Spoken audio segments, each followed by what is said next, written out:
Tyler had heard the stories growing up, the legends of the skinwalkers. His grandfather, a full-blooded Navajo, warned him never to wander too deep into the woods at night.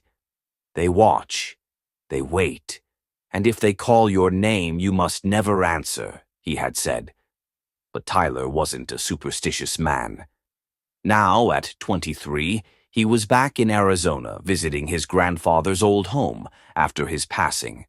The house was isolated, surrounded by dense woodland, and the silence at night was unsettling.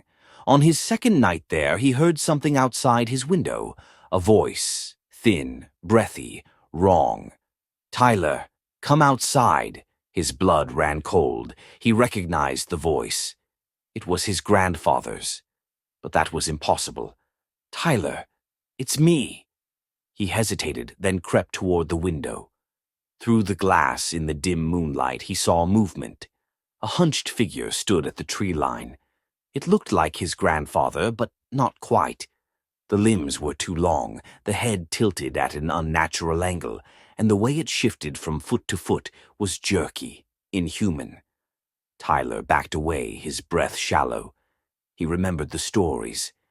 If a skinwalker calls your name, you must never respond, never acknowledge it. Then, tap, tap, tap. His heart nearly stopped. The thing was at the window now, pressing its gnarled fingers against the glass. Its face was closer, too close. The skin sagged in places, the eyes hollow and milky. "Let me in, grandson." Tyler grabbed his grandfather's old rifle from the corner of the room and backed toward the door.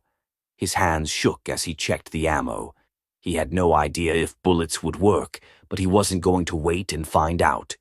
A sudden, sharp scratching sound filled the room as the window pane cracked. The thing was forcing its way inside. Tyler bolted. He ran out the back door and into the woods, heart pounding. The night was deathly quiet, too quiet. Even the usual chorus of insects had vanished. Then twigs snapped behind him. He didn't dare look back. He sprinted faster, lungs burning, but the footsteps behind him grew louder, closer. Then the voice came again, whispering in his ear. "Tyler, don't run. Let me help you." He stumbled, his ankle twisting on a root, and hit the ground hard.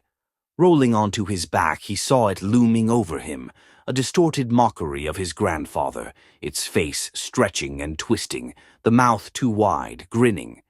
It leaned down, its breath rancid. "You shouldn't have come back."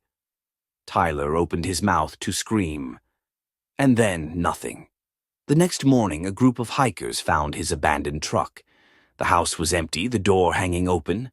No sign of Tyler, only deep, clawed footprints leading into the woods.